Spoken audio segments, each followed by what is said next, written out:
topik yang setiap minggu, Saban Minggu yang betul-betul menyentuh jiwa kita. Dan topik pada hari ini ialah Lambaian Syurga Psikologi Anak Yatim. Dan bersama dengan kita ialah Dato' Dr. Haji Muhammad Fazilah Kamsah, ikon peyatim. Dan ahlan Tok Abah. Alhamdulillah, jazakallah khairan katsira. Tok Abah sama dengan kita. Aura seorang ayah, seorang datuk, memberikan kasih dan mengajak kita berkasih sayang pada anak-anak yatim. Dan juga di studio anak-anak kita, Muhammad Yusuf Huzaifah Abdul Malik. Si comel halih kat hujung, umur 6 tahun. Lambai sikit. Lambai sikit dekat kamera. Comel. Seterusnya Muhammad Animin Search Abdul Malik. Abang kepada Yusuf kan? Masya Allah, ni abang ni protektif sangat. Masya Allah. Lambai juga, lambai juga. Alhamdulillah. Seterusnya Nur Farhana Kistina Abdullah berusia 13 tahun. Assalamualaikum Ustazah Farhana. Seterusnya Nurul Fitrah Muhammad Zamri berusia 16 tahun. Adik-adik juga tak kan? Tak. Okey. Baik, pastinya topik hari ini ialah psikologi anak yatim. Saya mulakanlah dengan soalan pertama. Dan mungkin anak-anak kita pun lebih memahami. Tapi saya tanya kat Tok Abah lah. Iaitu tentang satu kajian yang mengatakan merekodkan antara 80 sampai 85 anak-anak yatim ataupun penghuni rumah anak yatim, pusat anak yatim ini mempunyai kurang keyakinan diri dalam aktiviti bersosial. Mungkin sebab rasa tidak ada latihan. Ibu bapa kan selalu dia akan jadi motivator, cheerleader pertama anak-anak kan. Kita akan push masuk kelas tu, masuk kelas ni dan sebagainya, buka ruang peluang. Tapi mungkin di situ sebab ramai ataupun mereka rasa sedih, down. Jadi Tok Abah, macam mana kita nak menggalakkan anak-anak kita ni tak jadi macam tu, anak-anak yatim tu, dan benarkah kajian ini daripada observation pemerhatian Tok Abah? Baik. Allahumma salli wa terima kasih Kak Farah ya, dan anak-anak para hadirin penonton yang dimuliakan. Sebenarnya situasi anak yatim ni ya, situasi mereka menyebabkan mereka mungkin mudah rendah diri. Itu satu perkara yang kadang-kadang kita terpaksa terima hakikat. Ya, betul kata Farah tadi, kadang-kadang mereka tak ada role model yang rapat dengan mereka. Dulu ada ayah ya ataupun ibu atau kedua-duanya yang jadikan contoh teladan, sebab anak-anak tak belajar daripada apa orang yang cakap. Tak banyak belajar lah, tapi mereka belajar daripada apa yang mereka lihat, ya, praktiknya, realiti depan mereka. Dua, sebabnya untuk merangsang anak-anak ni supaya yakin diri, mudah bersosial dan sebagainya, tu sebabnya Tok Abah pesan pada semua orang. Tok Abah mulakan dengan rumah Tok Abah dulu ya. Haramkan fikiran negatif, cakap negatif. Jadi kalau anak secara umum, apatah lagi anak yatim buat silap, jangan cepat nak marah. Tegur boleh, ya, didik boleh, ya. Dan jadi marah tu kerana menyebabkan mereka rasa rendah diri. Sebab anak yang sering kena marah akan rasa rendah diri. Itu kajian yang memang telah disahih lah. Ya. Jadi haramkan kata-kata negatif kepada mereka. Dua. Yang ketiganya, ajar mereka untuk berdikari. Ya, buat kerja sendiri, latih mereka untuk buat apa yang munasabah pada apa umur mereka tu. Umur 4 tahun, 5 tahun, 6 tahun, 7 tahun tu, latih mereka untuk buat sendiri. Ya, didik dan sebagainya. Dan of course, galakkan mereka buat kerja secara kumpulan. Baik kat rumah ataupun di asrama ataupun di mana-mana pusat penjagaan anak yatim, mereka digalakkan untuk bersama. Dan satu yang penting ialah bagi mereka senjata untuk yakin diri, untuk mudah bersosial. Apa senjatanya? Doa untuk buang sifat-sifat negatif, ya, yang dalam maksurat tu, Allahumma inni a'udzubika minal hammi wal hazan, sampai habis tu. Itu doa untuk kita buang sifat-sifat negatif, risau, takut, bakhil, kedekut, ya, tak yakin dan sebagainya, ya. Lemah dan malas dan sebagainya. Yang satu lagi ialah doa, tu dia ramai orang lupa. Anak yatim selalu diingatkan doa tengok cermin. Allahumma kama hasanta khalqi fahassin khulqi. Ya Allah, sebagaimana kau cantikkan wajahku, cantikkan akhlak. Bila wajah orang nampak cantik, akhlak nampak cantik, jadi kita akan yakin diri. Ya, dan of course lah, apa yang penting ialah banyak kita berikan puji-pujian. Sebab anak yang dapat puji-pujian ni, kata positif, mereka akan lebih yakin diri. Puji mereka atas setiap perkara positif yang mereka lakukan. Ya, Masya Allah, tabarakallah. Benda-benda simple yang kadang-kadang kita terlepas pandang kan, Tok Abah. Okey, sekarang ni Acik nak bagi anak-anak kita yang ajukan soalan. Bukannya Acik je nak tanya. Siapa yang nak tanya dulu? Okey, silakan. Animin. Assalamualaikum. Nama saya Animin. Assalamualaikum. Tok Abah, kadang-kadang saya rasa nak berkawan dengan ramai orang. Tetapi risau terpengaruh dengan benda yang tidak baik. Macam mana Tok Abah? Allahumma selamat. Ya, dia nak berkawan tapi takut dipengaruhi. Itu sebabnya Tok Abah pernah tanya pada beberapa orang ulama, ya, Tok Abah ni orang sains, orang psikologi yang kadang tak faham agama sangat. So tanya pada orang yang alim, dia kata, macam mana ya kita menghalang diri kita daripada dapat pengaruh yang negatif? Itu yang Tok Abah pernah sebut, ya, dulu, ya. Dia kata apa? Ikan pun, ikan masin, ikan kembung, ikan kurau, ikan parang, ikan kerapu, ikan merah, walaupun dia berenang di dalam air yang masin, dia tak masin selagi tak mati. Ikan yang tak ada akal, tak ada emosi, tak ada iman, ya, pun tak dipengaruhi oleh persekitaran, apatah lagi kita.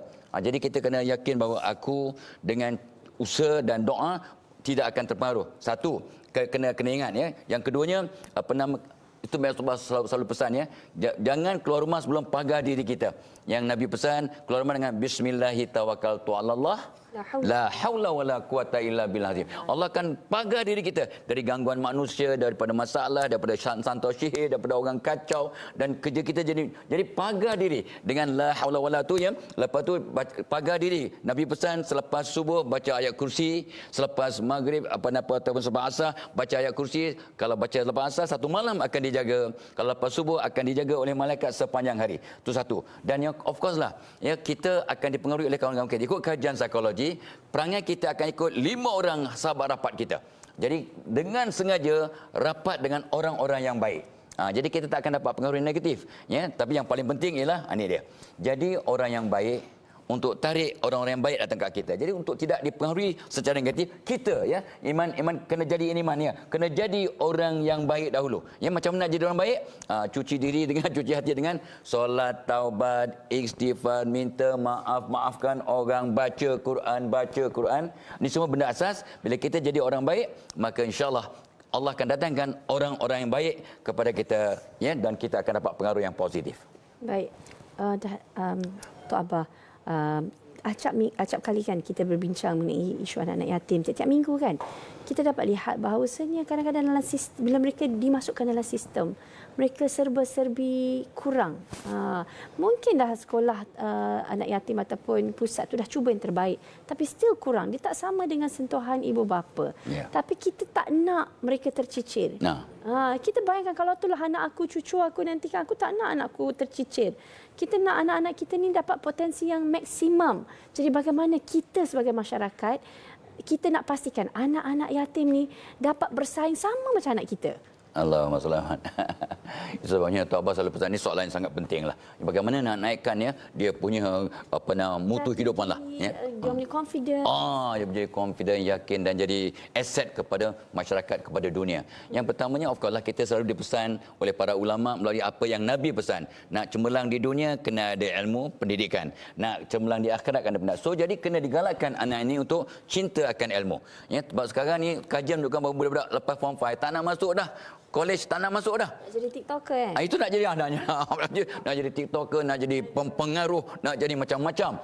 Jadi itu sebabnya, sedangkan anak yang ada ibu bapa pun kadang dah tak minat. Jadi macam mana nak jadi hebat? Satu. Yang keduanya of course lah, ya, kadang maaflah cakap profesional tapi tak ada integriti, tak ada mutu. Ya, jadi orang yang hebat tapi tidak berakhlak. Sebabnya kita selalu disebut orang berakhlak tanda berilmu, tapi ramai orang berilmu tapi tak ada akhlak. Kenapa tak ada akhlak? Sebab pendidikan tak seimbang. Jadi untuk jadikan mereka bermutu dalam hidup mereka dan menyumbang, di samping pendidikan, didik asas agama.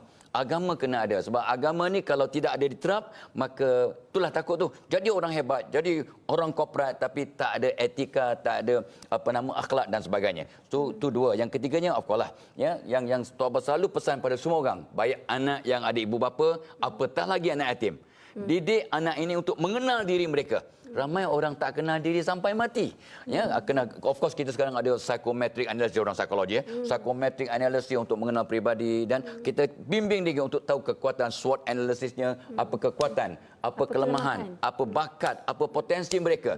Dan yang penting, ini dia satu perkara yang Tok Abah selalu pesan pada anak-anak Tok Abah sendiri juga. Ya, daripada awal cari kenapa Allah cipta aku. Mungkin nak jadi host, nak jadi pempengaruh, nak jadi TikToker, nak jadi ustaz, nak jadi engineer, nak jadi teknokrat. Jadi kena dididik apa true calling. Ya, bagaimana perkara yang dia minat nak buat. Jadi Tok Abah sejak muda pun tanya apa sebab Allah cipta aku. Ini true calling. Dan itulah yang paling penting. Dan of course yang last sekali untuk menjadikan mereka orang yang yakin, yang dapat menyumbang, ajar mereka skill untuk coping skill. Terus banyak lagu bila rindu lagu so bila rindu apa nak buat, bila sunyi apa nak buat, bila stres apa nak buat, bila sedih apa nak buat. Jadi didik mereka daripada awal, mereka akan jadi orang yang lebih kata tu ada mutu dalam kehidupan mereka, insya-Allah. Masya-Allah, masya-Allah.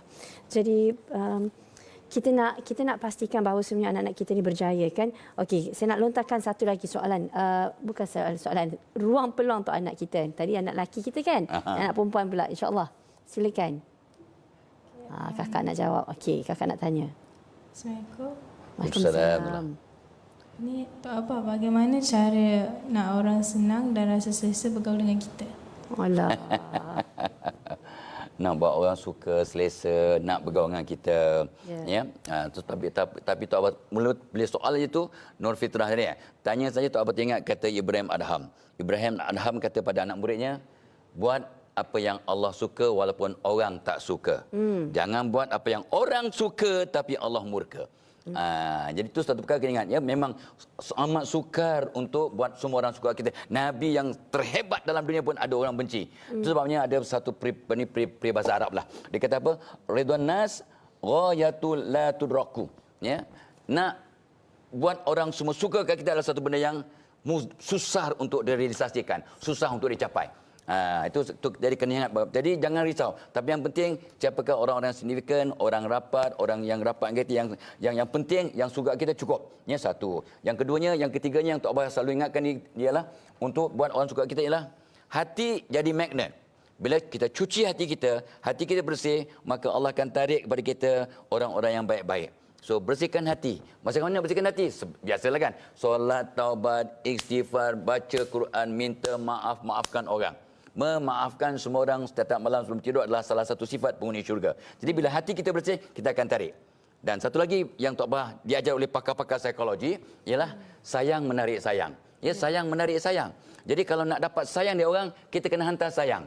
Nampak kawan kat asrama ke, kat mana-mana, kat sekolah, nampak cikgu, nampak teman, wahai Allah, aku sayang hormat penjaga aku di asrama ni, aku sayang pada semua guruku, aku sayang pada semua kawanku. Bila kita hantar gelombang sayang dalam hati, maka Allah akan tarik sayang daripada orang kepada kita. Soalan tadi kan, bagaimana nak buat orang sayang dan suka kat kita? Hantar gelombang sayang. Dan satu lagi, ini last. Kata seorang ulama pada Tok Abah masa Tok Abah muda-muda lagi. Jadi kata apa? Bila kita doakan orang lain dalam diam, doakan kawan, doakan orang lain dalam diam, kita akan sayang orang yang kita doakan. Orang yang kita doakan akan sayang kat kita, insya-Allah. Actually ada hadis tentang kita doakan orang dalam diam. Malaikat dan Allah akan malaikat akan doakan kepada kita juga. Insya-Allah. So jadi kita akan dapat balik apa yang kita doakan pada orang. Betul. Insya-Allah. So kena doakan banyak-banyaklah kot lah. Kita ni Datuk. Okey. Kita dah tinggal berbaki 4 minit saja lagi, Tok Abah. Kita nak bagi konklusi sebab akhirnya kita buat segmen ni bukan lain untuk kita tarik para penonton untuk terlibat menjaga anak-anak yatim supaya kita terjentik. Jangan duk fikir anak sendiri sampai lupa habis tanggungjawab kita dalam masyarakat. Betul. Dan juga kempen APIA kepada semua yang sedang menonton, insya-Allah. Baik, pada Tok Abah yang itu kadang-kadang kita terlepas pandang. Kadang-kadang ada orang, maaflah dia kadang anak yatim ni memang alamak, ini pun maaf sebagai satu beban, satu liability, satu perkara yang menyusahkan. Padahal Allah datangkan anak yatim pada kesemua masyarakat sebagai satu anugerah. Kita dengan adanya anak yatim kita ada peluang untuk membantu. Sebab Tok Abah selalu pesan ana wa kafilul yatim fil jannah kahatain. Nabi bersabda, Allah berfirman hadis qudsi, aku akan bersama untuk mereka yang jaga anak yatim, aku dengan mereka amat rapat di syurga lah. Jadi jaminan bersama Rasulullah ialah dengan membantu anak yatim. Jadi kena ingat bahawa setiap kebaikan inna ahsantum li anfusikum. Setiap kebaikan yang kita lakukan akan patah balik ke kita, apatah lagi kepada anak yatim. Dan ingat, kita bantu anak yatim, untuk kita yang ada anak, Allah akan bantu anak-anak kita. Amin. Dan mungkin anak yatim yang kita bantu itu ialah anak saudara kita sendiri. Sebab kita mungkin ada anak, ya kita pun akan mati. Jadi anak kita jadi anak yatim, anak saudara jadi anak yatim, cucu kita jadi anak yatim. Jadi bila kita tolong anak yatim, Allah akan hantar bantuan. So jangan takut. Dan apatah lagi, ya, yang terbaik untuk kita bantu, tak dapat tidak, anak yatim. Bila kita bantu anak yatim, santun yatim, jaminan bersama Rasulullah. Masya Allah, istimewanya anak-anak yatim ni. Para penonton semua, sedikit lagi kita ajak orang ramai untuk terlibat dalam kempen.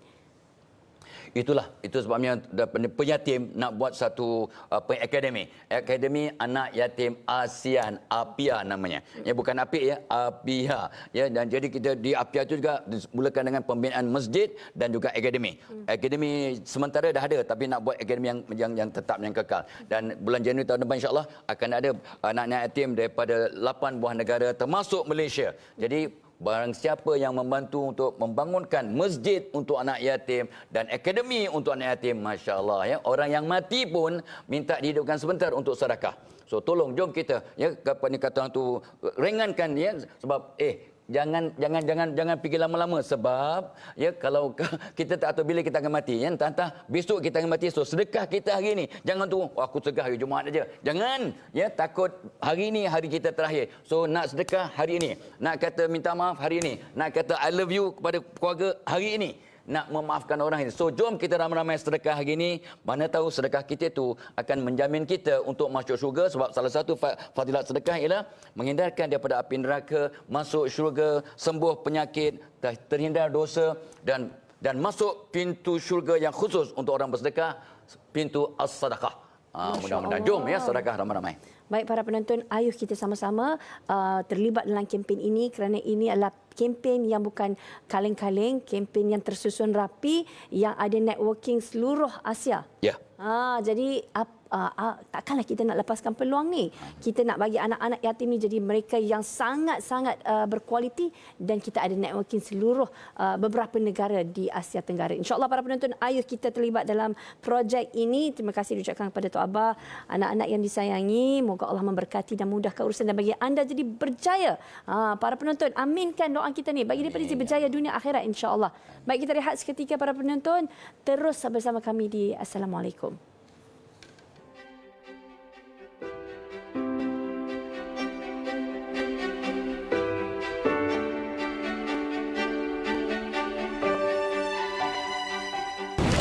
Mak, Aisyah dapat nombor 1, Mak. Betul cakap Mak. Walaupun kita miskin, tapi kalau kita berusaha bersungguh-sungguh, mesti berjaya. Allah sentiasa bersama dengan orang yang sabar, kan, Mak? Mak rehat dah dulu. Besok Aisyah datang balik.